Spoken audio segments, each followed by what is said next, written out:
제주의 자연과 공존하고 농민과 어민의 땀에 응답할 미래를 실현할 사람 이재명 후보님 오셨습니다. 다 함께 외쳐주십시오. 이재명! 이재명! 이재명! 이재명! 이재명! 이재명! 네, 후보님께서 우리 제주 도민 여러분과 함께 사진을 찍겠습니다. 네, 여러분 계속 큰 박수 부탁드립니다. 네, 나머지 두 분은 내려와 주시면 되겠습니다.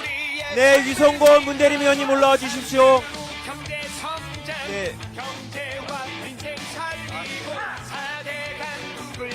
네, 여러분들. 네, 제주도민 여러분, 이 마이크가 왜 이래?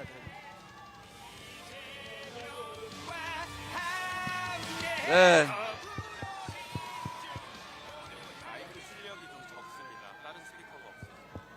네,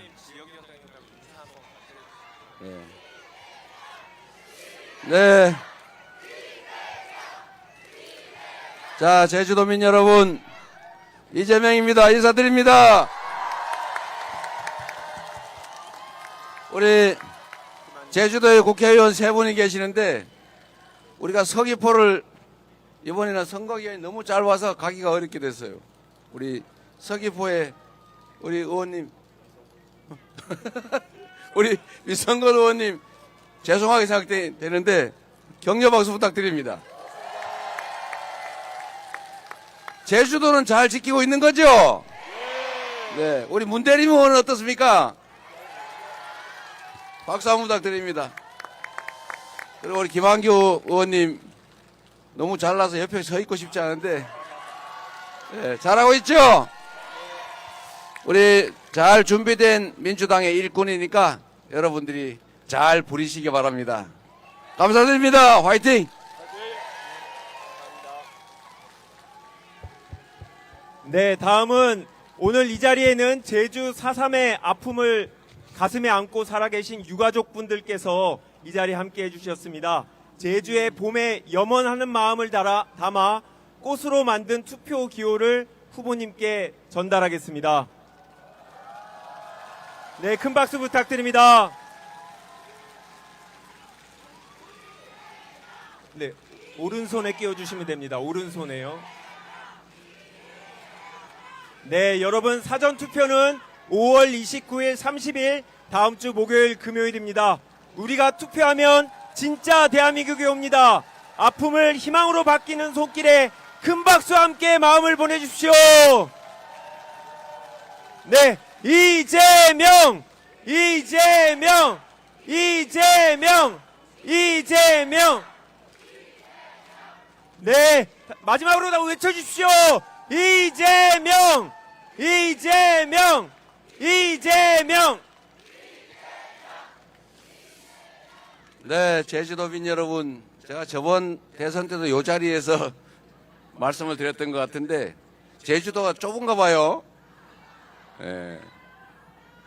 그래서 이게 많은 분들이 장소가 좁아서 함께하지 못하는 것 같아서 아쉽기는 합니다만 상황이 또 그런 것 같긴 합니다.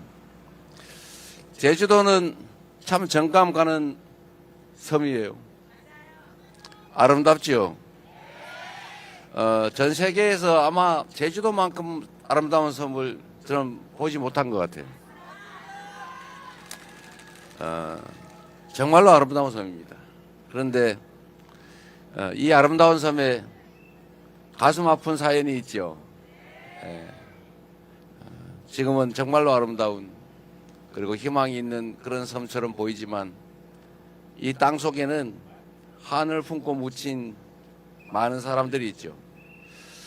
같은 날 제사를 지내는 동네가 많다면서요. 그 얼마나 가슴 아픈 사연이겠습니까? 이 아픈 제주도 이제는 평화와 화해의 땅으로 세계적인 관광 도시로 아름답게 잘 갖고 가야 되겠죠? 저는 제주도가 너무 아름다워서 일부러 제주도를 안 오다가 결혼할 때 오려고 일부러 안 왔어요. 제가.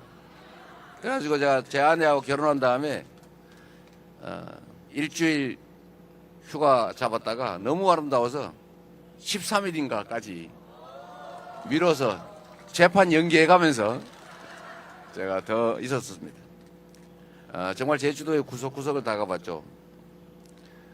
성산에서 낚시도 해봤는데 그때 낚시 잘 못할 때인데 손바닥만한 뱅어돔도 잡았었어요. 너무 기억이 아름다운 기억이 많습니다. 이 아름다운 섬들을 앞으로 참으로 잘 갖고 가면 좋겠어요. 제주도에는 이게 삼다도라 그래서 바람 많고 돌 많고 또 뭐 하나 더 많다던데 이게 참 위험해서 내가 말을 생략한 겁니다. 이 바람도 지금은 큰 자원이 되지 않았어요? 제주도는 이제 앞으로 얼마 지나지 않으면 화석 연료를 사용하지 않는 그야말로 완벽한 친환경 에너지로만 살아가는 그런 정말로 새로운 도시 섬이 될 겁니다.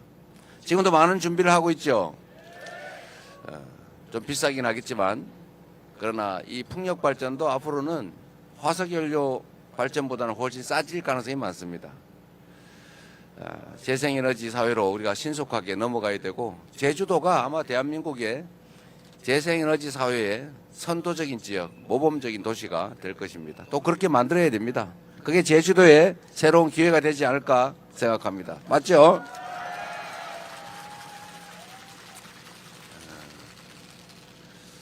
4.3 얘기를 안 할 수가 없는데 제가 거의 매년 4.3 기념일에 제주를 방문했습니다. 내년에는 대통령이 돼서 방문했으면 좋겠어요.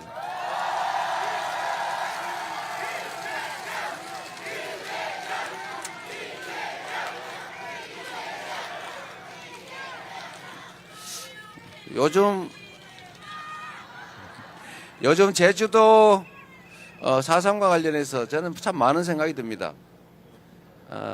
지금 대한민국을 빛낸 노벨 문학상을 수상한 한강 작가가 한 말이 참 유행하지 않습니까? 특히 지금 이번 대선이 작년 12월 3일에 그 내란 신위 군사 쿠데타 비상계엄 때문에 사실은 대통령이 파면되고 치러지는 선거입니다. 이 한강 작가가 한 얘기 중에 과거가 미래를 도울 수 있는가? 과거가 현재를 도울 수 있는가? 죽은 자가 산 자를 구할 수 있는가? 이런 의문을 가졌다고 하지 않습니까? 저는 이게 역사적 진실이라고 생각해요. 우리는 인과응보, 업보 이런 얘기를 많이 쓰지 않습니까? 제주 4.3은 우리나라 최초의 계엄, 비상계엄으로 제주도민의 10분의 1이 학살당한 사건이죠. 저는 그 구체적 장면들을 또는 그 광경들을 설명을 들을 때마다 정말로 끔찍해요. 어떻게 인간에게 그렇게 잔인할 수 있는가? 어떻게 사람을 생명체로 존중하지 않고 우주의 무게로 존중하지는 못할 망정 최소한 동물이나 곤충처럼 우리가 취급하지도 못한 것이죠. 우리는 곤충을 한 마리 밟을 때도 망설이지 않습니까? 그런데 같이 살아가는 사람에게 그렇게 잔인하게 대량 학살을 저지를 수 있는가? 인간의 광기라고 하는 것은 어디까지 갈 수 있나? 인간의 권력욕, 인간의 사적 욕망이라는 게 정말 한계가 있는 것인가? 이런 생각이 많이 듭니다. 만약에 4.3 이 학살에 대해서 우리가 좀 빠른 시간에 진상을 철저하게 규명하고 그에 상응하는 책임을 엄정하게 물었더라면, 그랬더라면 광주 5.18 학살이 있었을까요? 저는 없었을 거라고 생각합니다. 그걸 전혀 책임을 묻지 않았기 때문에 결국은 광주 5.18 학살이 발생한 거죠. 그런데 역사는 역시 진보하는 것 같아요. 우리 제주는 이 4.3 사건 때문일 텐데 자기의 정치적 신념을 전혀 표현하지 않잖아요. 그래서 어제 누가 그런 얘기를 하던데 제주도에 왜 무소속이 많이 됐을까? 정치인들이 여당도 야당도 아닌 무소속만 찍는다. 그게 최근에는 이제 민주당으로 많이 바뀐 것 같아요. 그것도 아마 정치적 성향을 드러내면 위험하다라는 그런 역사적 체험 때문이 아닐까. 그 잔인한 기억 때문이 아닐까 생각이 되더라고요. 좀 어떠세요? 그러나 이제는 정치적 신념을 자유롭게 표출하지 않습니까? 제주 4.3에 대해서 저는 우리 더불어민주당이 노무현 대통령이 문재인 대통령이 참으로 많은 진척을 이뤄냈다고 생각해요. 진상규명도 했고 사과도 했고 법도 만들고 보상도 했지 않습니까? 그 점을 우리 제주도민들이 인정해주고 계시는 거죠? 그래서 제주는 아마도 우리 더불어민주당이 대형 사고를 치지 않는 한 이 성과에 대해서 많은 오랜 시간 기억해 주실 거라고 믿습니다. 그러나 아쉬운 것은 조금 더 일찍 했더라면 광주에 수백 명이 학살되는 그런 일들은 없었을 것이다 라는 아쉬움이 있죠. 그래도 안 하는 것보다는 하는 게 낫죠. 한다면 조금 빨리 했으면 좋았겠다. 이 말씀을 먼저 드리고요. 저는 광주 5.18 광주 민주화 운동 그것도 역시 이번 작년 12월 3일 내란 극복에 크게 영향을 미쳤다고 생각합니다. 물론 광주 5.18 민주화 운동에 대해서도 아주 오랜 동안 그 진실이 감춰졌고 그에 속은 저 같은 사람도 광주 그 억울한 희생자들을 폭도로 가해자로 생각했고 그래서 2차 가해 비난을 했지 않습니까? 그러나 결국은 많은 사람들의 노력으로 그 진실이 알려지고 그래서 결국은 늦었지만 재판이 이루어지고 잠시라도 구속이 되고 사면되긴 했지만 처벌을 하기는 했죠. 미흡하지만. 그래서 그 기억 때문에 그 과거 역사 때문에 작년 12월 3일 밤에 계엄군 일선 지휘관과 병사들이 적극적으로 의회 난입을 하지 않았던 것입니다. 그 경험, 그 역사가 작년 12월 3일에 계엄을 사실상 절반은 막아준 것이죠. 우리 국민들도 마찬가지 아니겠습니까? 그 광주 5.18의 기억 때문에 결국은 국회를 에워싸고 우리 더불어민주당 의원들이 목숨을 걸고 국회 안으로 담을 넘어 들어가서 계엄 해제를 할 수 있게 만들어 준 것 아니겠습니까?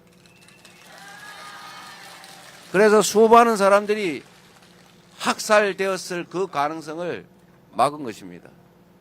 저는 그날 밤만 생각하면 지금도 모골이 송년해요. 그들은 수백 명을 배에 실어서 백령도 가는 선상에서 폭파시켜서 수장시켜 죽이려고 했지 않습니까? 그리고 5천 명에서 1만 명을 이런 방법 저런 방법 군 막사에 집어넣고 폭탄을 터뜨려서 죽이고 수리탄을 터뜨려 죽이고 죽지 않으면 확인 사살하겠다는 계획까지 세웠잖아요. 그것만 가지고는 부족하니까 음식물 식수에다가 독극물 화학약품 넣어가지고 어떻게 하자 이런 계획까지 메모되어 있지 않습니까? 실제로 그랬을 집단 아닙니까?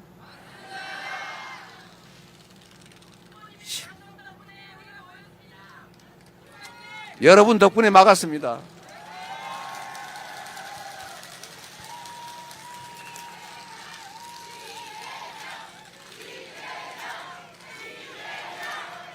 그날 밤에 광주 5.18의 그 장성들을 처벌하는 장면, 그 역사가 그래도 진상을 일부나마 규명하고 일부나마 적정하게 되지는 못했지만 일부나마 책임을 물은 그 역사가 결국 12월 3일에 계엄을 막았고 광주 5.18에서 희생된 그 수백 명의 영령들이 즉 죽은 자들이 12월 3일 작년 대한민국 국민들을 살려낸 것 아니겠습니까?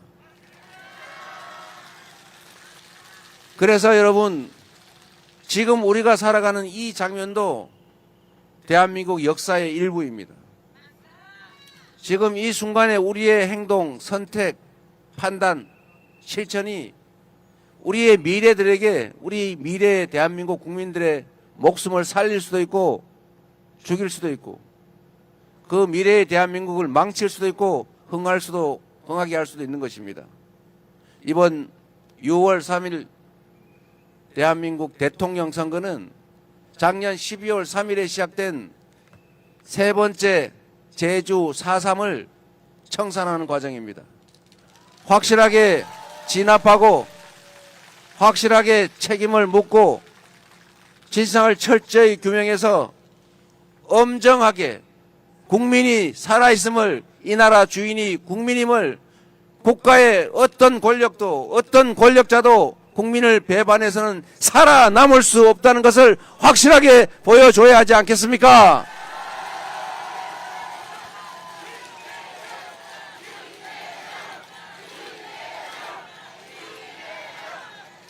그래서 이번 6월 3일 선거는 더불어민주당의 이재명 대통령 후보를 뽑는 선거가 아닙니다. 김문수를 뽑지 않는 선거가 아닙니다. 이번 6월 3일 선거는 대한민국이 흥할 것이냐 망할 것이냐, 4.3이 5.18이 다시 재발되는 그런 사회로 갈 것이냐, 다시는 국민이 맡긴 총칼로 국민을 죽이려는 또는 죽이는 그런 일이 없는 진정한 민주공화국으로 갈 것이냐의 바로 분기점, 역사적 분수령입니다. 이 분수령에 여러분은 역사적 증인으로 서 있는 것입니다. 여러분의 행동에 따라서 대한민국의 운명이 갈린다. 지금 이 순간 여러분의 표정과 여러분의 행동이 대한민국의 운명을 가른다. 동의하십니까, 여러분? 이재명을 뽑지 말고 여러분을 이 나라의 대통령으로 뽑는 진짜 국민이 주인인 진정한 대한민국을 만드는 선거다. 그렇게 생각해 주시기 바랍니다, 여러분.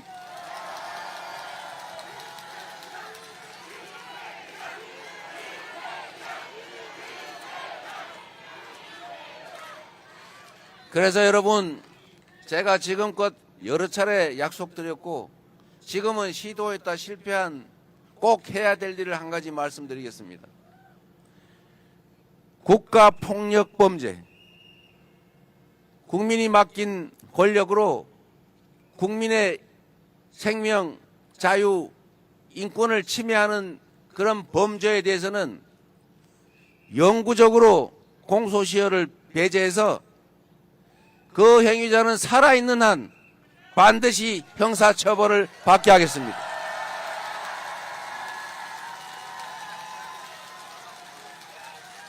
그리고 그에 더해서 민사 손해배상 시효도 제한해서 그 국가폭력 범죄자가 재산을 물려준 범위 내에서는 그 후손들조차도 끝까지 책임지도록 하겠습니다.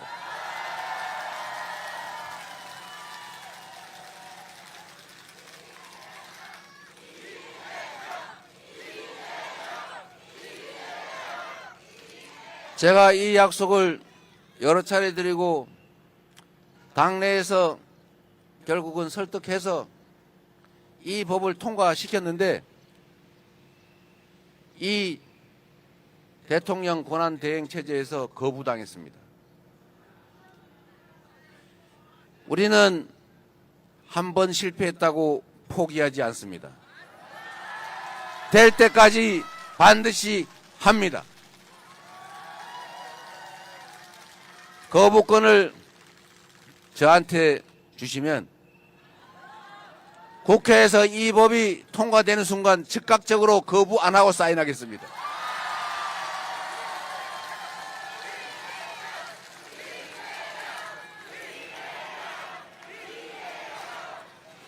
이거는 사감이 아니라 보복 감정이 아니라 한 생명이 우주의 무게를 가진 고귀한 존재인데 누군가의 그 하찮은 욕망, 권력욕, 재산욕, 물욕 때문에 누군가의 우주를, 한 가족을, 한 사회를 파괴하는 그런 반인륜적인 그런 행위는 절대로 이 대한민국에 다시는 벌어지지 않게 하기 위한 그런 조치 절대로 잊지 않고 가장 빠르게 해내도록 하겠습니다.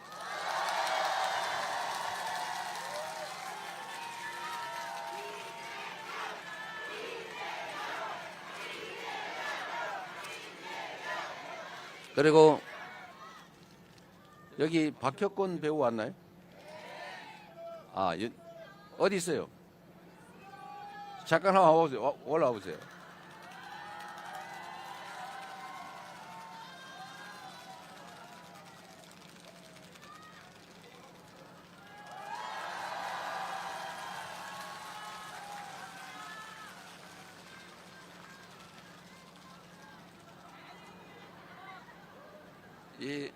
제가 이 박혁권 배우를 각별히 여러분한테 한번 말씀드린 이유가 있어요. 저번 대선 때 사실은 약간 어려운 선거 아니었습니까? 저는 이길 수 있는 선거였는데 제가 부족하고 우리 당도 부족하고 그리고 가짜 뉴스에 속아서 결국은 졌다고 생각해요. 그 역시도 우리의 준비 부족이죠. 그때 우리 박혁권 배우가 공개적으로 저를 지지해 주셨어요. 그런데 이 대한민국은 아주 졸렬한 정치 세력들이 있어요. 상대편을 지지하면 죽이려고 해요. 그래서 블랙리스트니 화이트리스트니 이런 거 만들지 않습니까? 그래서 저 사람은 저쪽 편이지, 그러면 출연도 시키지 마, 지원도 해주지 마, 이렇게 해서 괴롭히잖아요. 아주 졸렬한 거 아닙니까? 저는 이 박혁권 또는 이 문화예술인들의 정치적 의사표현에 대해서 이렇게 가혹하게 제재하는 나라를 보지를 못했어요. 그 나라의 수준은 그 나라의 문화로 결판나는 것 아닙니까? 대한민국이 전 세계에서 그래도 인정받는 것은 대한민국의 문화 수준, 결국은 우리 국민들의 의식 수준이죠. 그 높은 의식 수준, 그 때문에 인정받는 것입니다. 해외에 나가도 코리아라고 하면 취급해 주잖아요.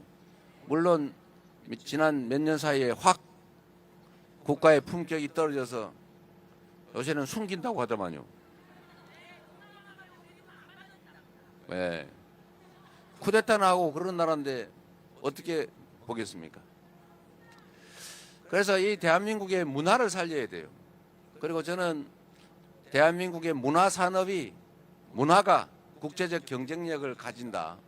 우리의 미래가 문화에 있다. 이렇게 생각해요. 어떻습니까, 여러분?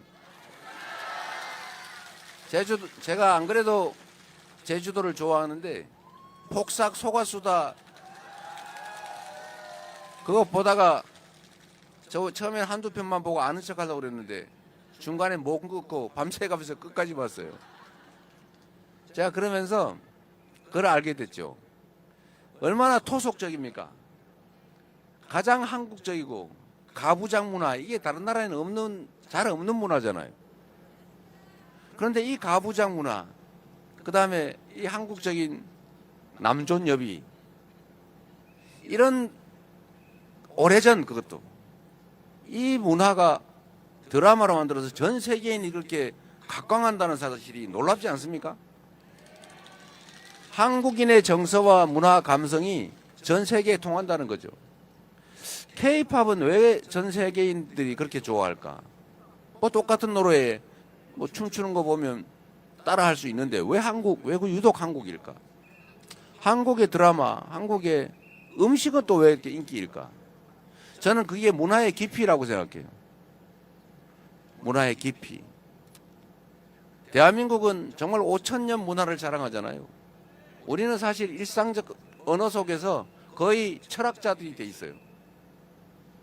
양지만큼 음지 있는 거 아니야? 길고 짧은 건 대봐야 아는 거 아니야?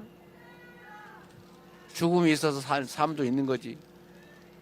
하여튼 이런 불교 문화 또는 기독교 문화, 온갖 문화들이 그중에 주술은 빼고 그건 나라 망할 일이. 이 온갖 종교들이 있는데도 사실은 서로 충돌하지 않습니다. 깊이가 있어요.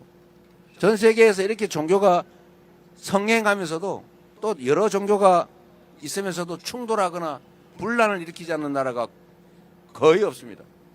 그게 우리의 포용성이죠. 우리 대한민국 국민들은 또 이런 것도 있어요. 정말로 이타적이고 공리적이에요.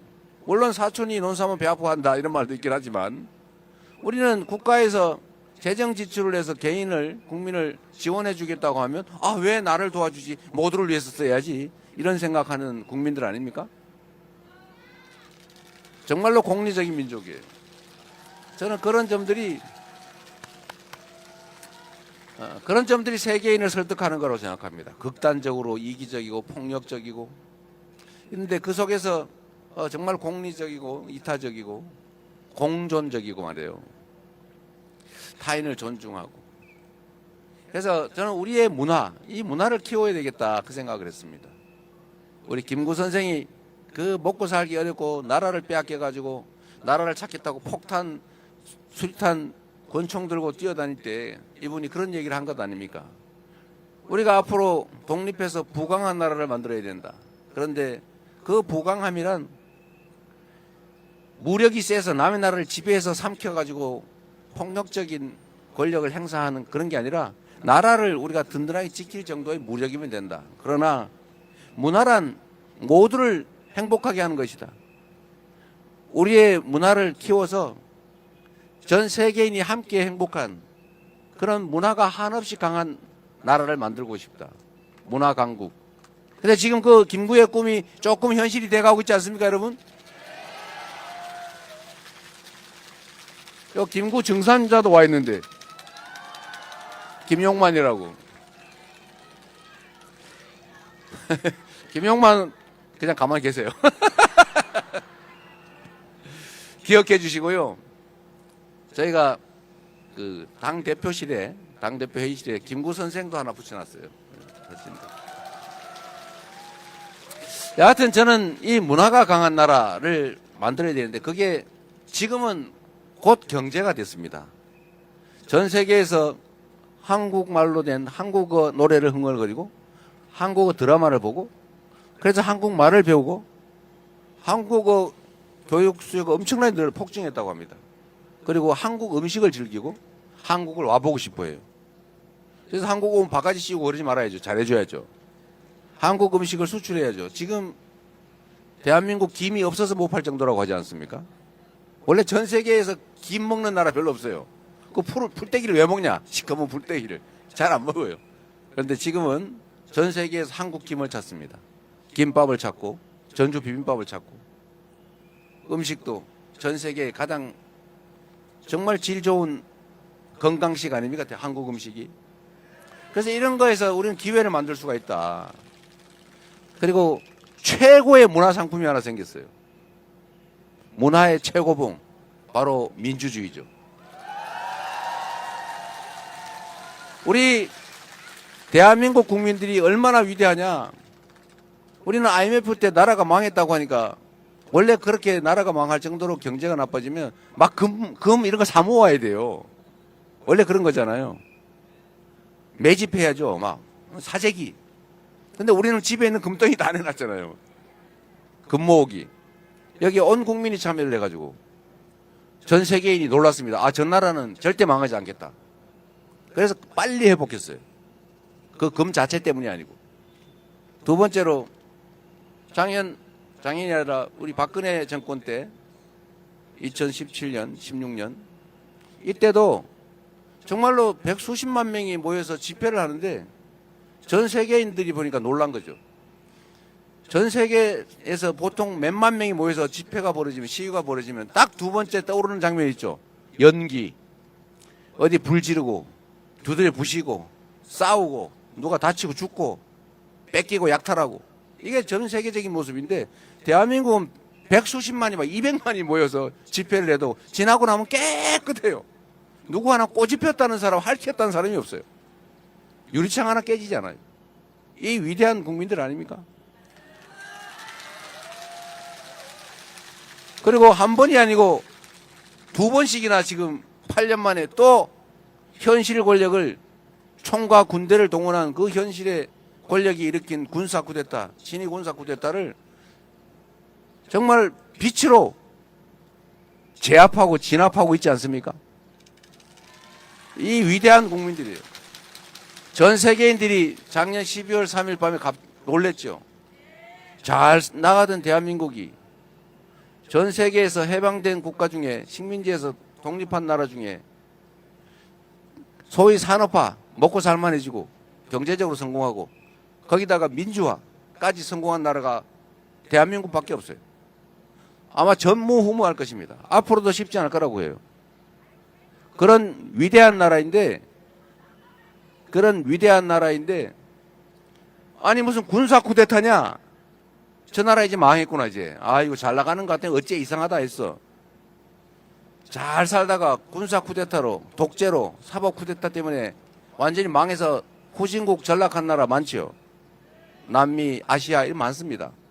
대한민국도 아 그 전철을 따르는구나 라고 해서 실망하고 이제 어떻게 한국에서 철수할까? 한국을 대체해서 우리가 어떻게 먹고 살까? 이런 연구를 하고 있는데 갑자기 어디선가 빛이 나타나가지고 반짝반짝하는 걸 들고 온 동네 사람이 모여서 그거를 다 제압을 해버린 거 아닙니까? 장갑차를 맞고 총구를 잡고 유튜브로 막 찍으면서 너의 얼굴 국민들 다 알게 됐다. 군인들이 얼굴 찍으니까 얼마나 무서웠겠어요. 다 가리긴 했는데 눈은 보이잖아요. 어쨌든 이런 국민들의 행동, 실천 때문에 결국 절대 거의 실패하지 않는다는 99.99% 성공한다는 현 권력자의 친위 군사 쿠데타가 실패한 것입니다. 여러분. 바로 여러분이 해낸 거죠. 우리가 해낸 것입니다. 대한민국 국민이 해낸 거죠. 위대한 여러분의 역량에 자부심 가지셔도 됩니다. 우리의 후손들이 지금 이 자리에서 박수치는 여러분들을 교과서에 기록하고 기억할 겁니다. 6월 3일이 그래서 중요한 거죠. 그래서 여러분, 대한민국은 그렇게 피 한 방울 흘리지 않고 평화적인 방법으로 현실의 권력을 두 번이나 끌어내린 세계사에 없는 무혈의 아름다운 평화혁명을 10년도 안 돼서 두 번씩이나 한 위대한 국민이다. 그렇죠, 여러분? 그래서 정말 자신감을 가지셨으면 좋겠어요. 지금 우리가 비록 잠시 어렵죠. 경제도 망가지고 이 마이너스 성장이 뭡니까? 0.2% 1분기 마이너스 성장했대요. 내수는 2분기째 계속 마이너스입니다. 내수가 망하니까 동천마트 이런 데 장사가 안 되는 거예요. 예? 보림방? 예? 이거 안 되죠, 당연히. 사람들이 돈도 없고 있는 돈도 불안해서 돈을 안 써요. 제가 그래서 한 가지 말씀을 드립니다. 경제는 심리입니다. 미래가 불확실하면 절대로 안 움직여요. 그런데 지금이 엄청나게 나빠도 미래가 희망이 있고 예측이 되면 그러면 미래를 위해서 투자하죠.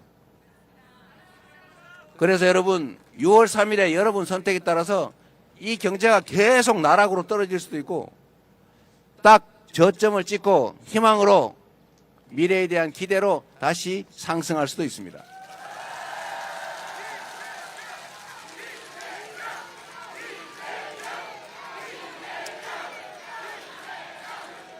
우리는 이 현실의 지금 당장의 어려움을 6월 3일을 기점으로 반드시 이겨낼 것입니다. 제가 장담하는데 똑같은 조건에서도 여러분 이거 주식 투자 많이 하시죠? 똑같은 조건에서 특별한 조치 없이도 주가는 상승 곡선으로 전환할 거예요. 이유가 있어요. 우리가 산업 경제 정책을 새롭게 재편할 겁니다. AI 첨단 기술 산업 중심으로 이 나라를 신속하게 전환해 가야죠. 물론 정부가 역할을 해줘야 됩니다. 기업들도 노력해야죠. 방향을 정해주고. 두 번째, 재생에너지 산업을 대대적으로 키워야죠. 무식하게 태양광 산업 수사한다고 다 망가뜨려 놨는데 전 세계에서 재생에너지 생산이 안 되면 앞으로는 물건을 못 팝니다. 수출국가, 통상국가 대한민국의 글로벌 수출 기업들이 너네 이거 재생에너지로 생산한 거야? 화석연료로 생산한 거야? 이렇게 물어보면 재생에너지로 생산하는 건 안 산다. R200 이게 세계적 표준이 되지 않았습니까? 어디서 많이 들어본 얘기죠. 그리고 이제 유럽에 수출하려면 너네 이거 탄소 배출하면서 생산한 거지? 그러면 탄소 부담금을 부과합니다. 그러면 경쟁력이 떨어지죠. 쉽게 말하면 이제 수출을 할 수가 없게 돼요. 그러니까 신속하게 재생에너지 사회로 전환해 가야 됩니다. 산업 전환을 하면 일자리가 생겨요. 문제는 지금 당장 돈이 없다는 거죠. 지금 그래서 정부가 역할을 해줘야 되겠죠. 세 번째로 아까 말씀드린 대로 문화산업을 대대적으로 키워야 됩니다. 네, 여러분이 기회가 주면 제가 하겠습니다.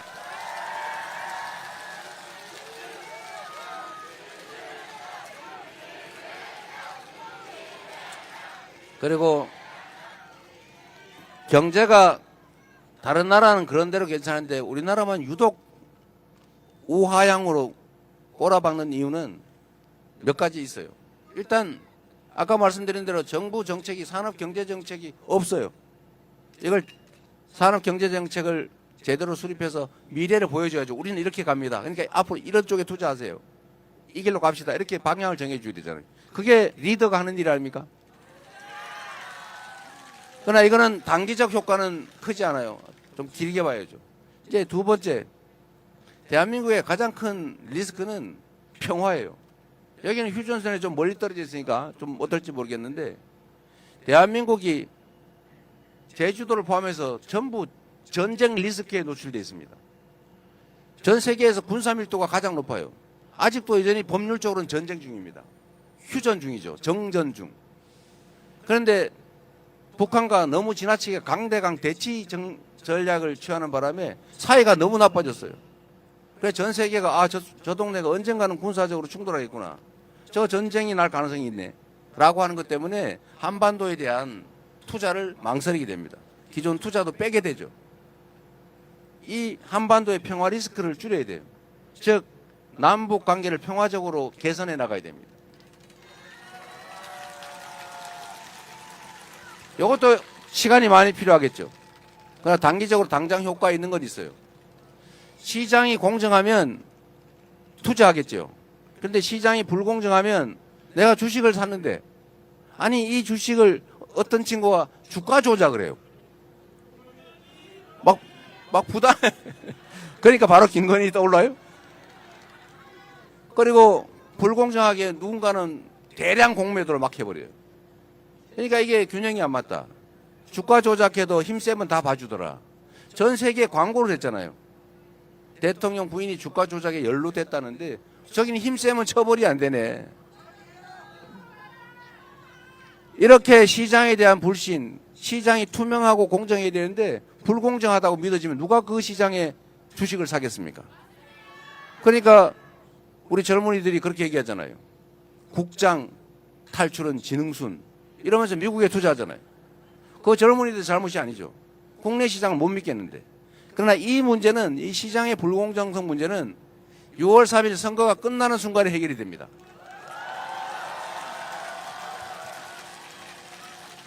시장의 불공정성은 그냥 의지 하나로 앞으로 걸리면 죽는다. 돈 다 뺏긴다. 그리고 돈 번 거 이상으로 벌금도 내야 되고 그 이상으로 감옥도 확실하게 오랫동안 가 있어야 된다. 라고 하면 안 하겠죠.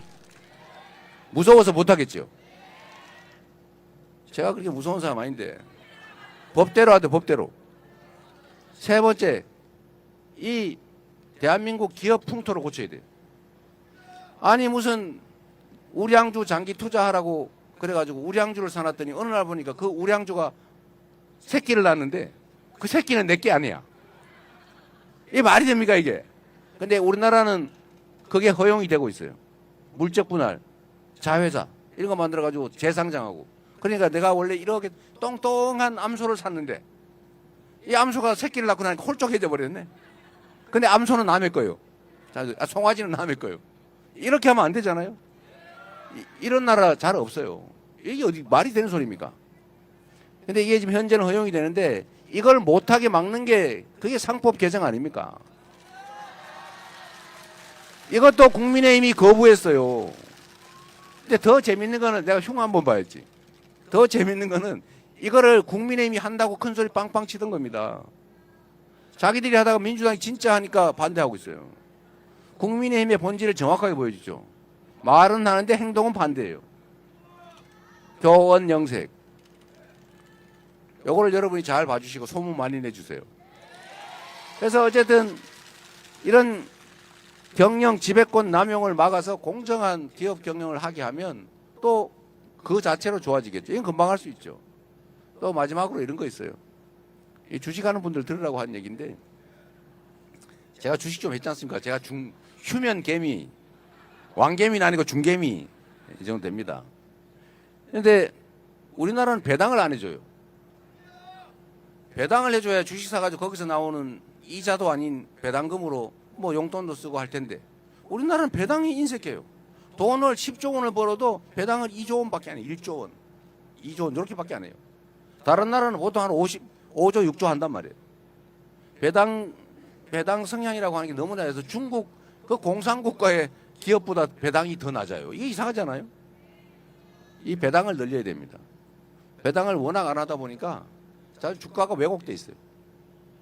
주식이 이 객관적 가치가 10만 원인데 실제 거래되는 가격은 10,000원이에요. 그 10,000원짜리 사가지고 이걸 기업을 해산을 해버리면 10만 원 생기는 거예요. 이게 말이 안 되잖아요. 근데 0.1 PBR 0.1 주가 순자산 비율 이런 주식이 늘렸어요. 이 비정상 주식 시장이에요. 이런 것만 교정을 하면 지금 상태에서만도 주가는 많이 개선될 겁니다. 주식시장이 살아야 주식시장은 자본주의 시장 경제의 심장이에요. 주식시장이 살아야 기업들이 이자 부담 없이 자본 조달을 할 수 있어요. 국민들도 투자 기회를 늘려요. 우리나라는 투자할 때가 부동산밖에 없으니까 전부 부동산 몰려가지고 이게 부동산 문제가 심각한 거 아닙니까? 부동산 말고 투자할 데가 없어요.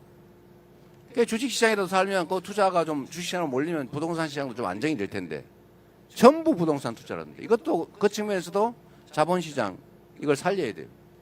그러니까 주식시장이 이상하다 보니까 전부 코인으로 몰려갔잖아요. 코인도 우리가 보호해 줘야죠. 실제로 있는 시장인데. 하여튼 이런 게 하나도 안 되는 이상한 나라가 됐어요. 그러니 경제가 살려야 살 수가 있습니까? 숨 막혀 질식해서 죽지요. 이걸 해결하는 첫 날 그게 25년 6월 3일이다. 맞습니까, 여러분?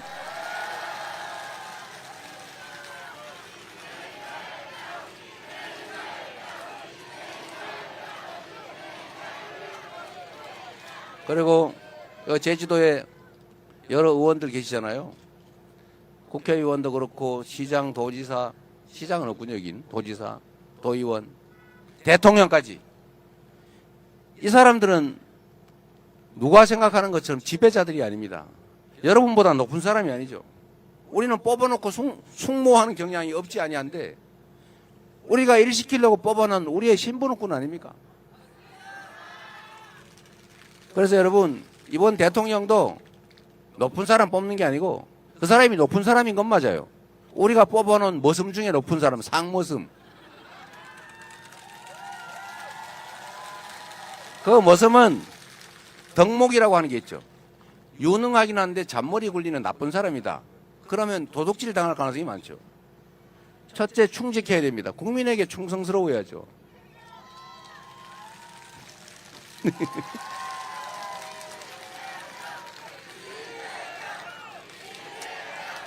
그리고 그가 국민에게 충직한 일꾼인지는 알 수가 없죠. 말이야 다 번들하게 하잖아요. 지금 다른 후보들도 다 똑같이 얘기해요. 그런데 어떻게 판단하느냐? 살아온 과정을 봐야죠. 그의 과거는 그의 미래의 거울이다. 맞습니까? 약속을 지킬지 안 지킬지는 과거의 공약을 제대로 지켰냐 안 지켰냐 보면 알죠. 제가 공약 잘 지키기로 유명하지 않습니까?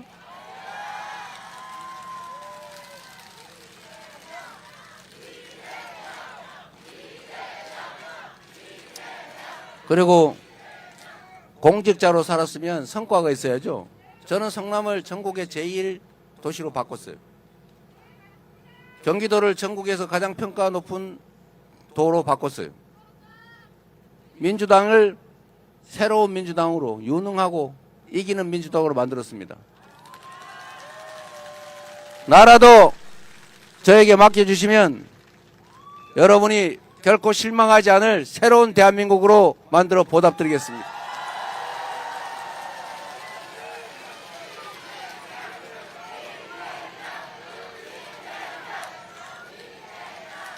충직하고 유능한 일꾼을 뽑으면 여러분들이 팔다리 고생을 좀 줄이고도 지금보다 훨씬 더 잘 살 수 있다. 이렇게 말씀드립니다.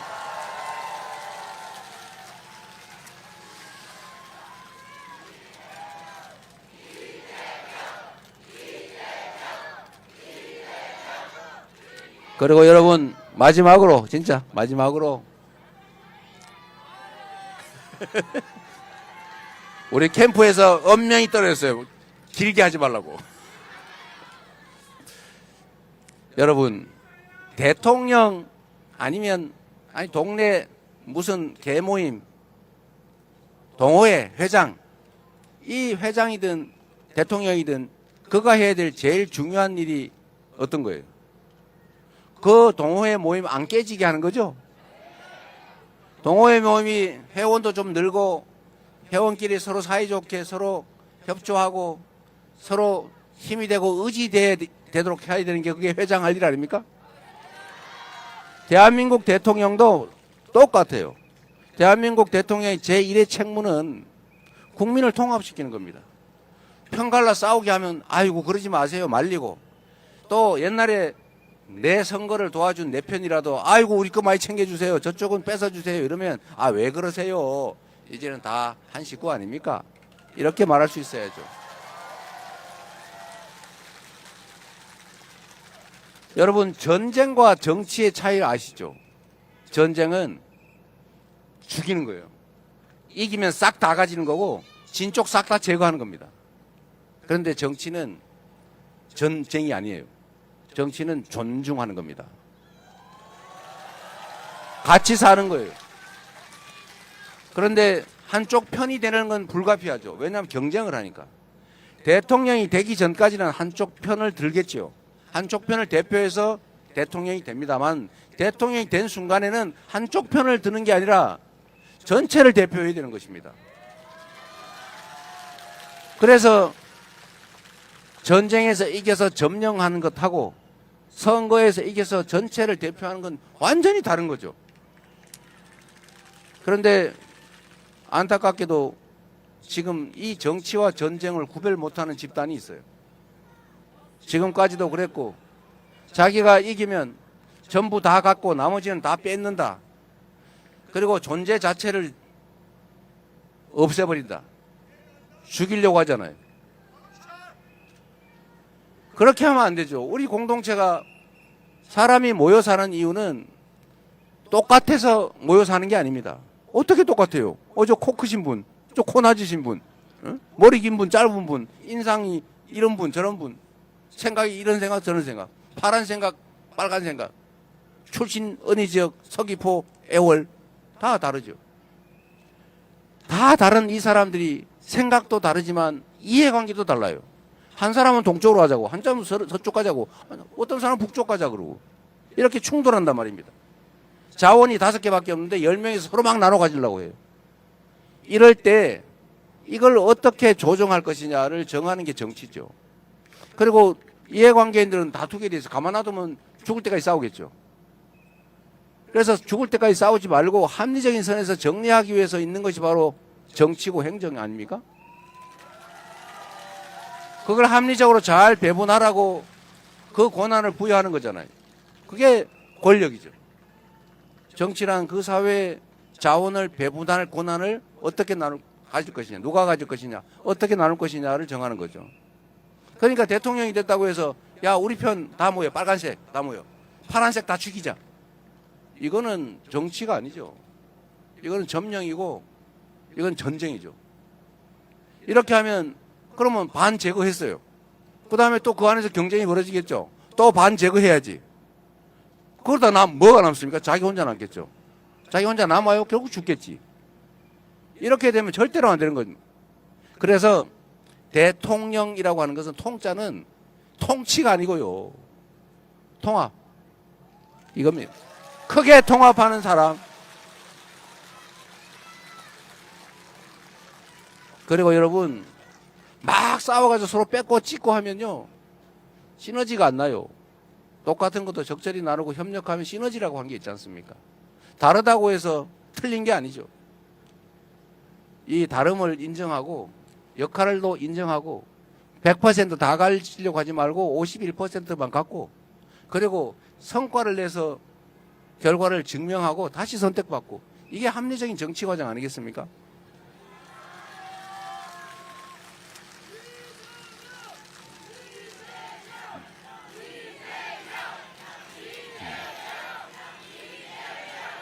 특히 제주는 4.3을 겪은 후에 평화의 섬, 화해의 섬으로 명명했지 않습니까?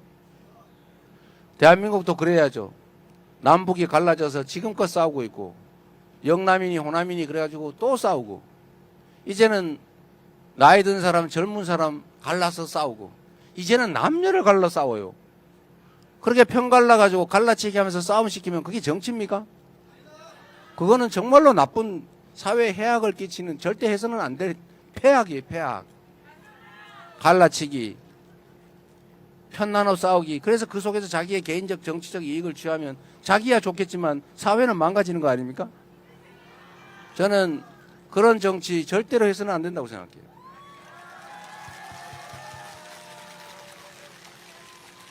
그래서 6월 3일부터는 우리가 작은 차이를 넘어서서 이 위대한 우리 대한민국 국민들의 저력을 한데 모아서 더 나은 세상을 향해서 우리 손잡고 함께 꿋꿋하게 나아갑시다, 여러분.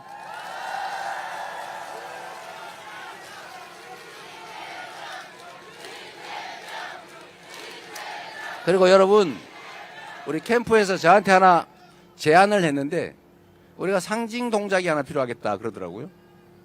이걸로 하자. 어떠세요? 네. 그래서 기왕이면 막 오간갓 자이 하지 말고 이걸로. 자, 그러면 제가 진짜 하면 대한민국, 지금은 하면 이재명 해주세요. 진짜, 지금은, 진짜, 지금은, 감사합니다.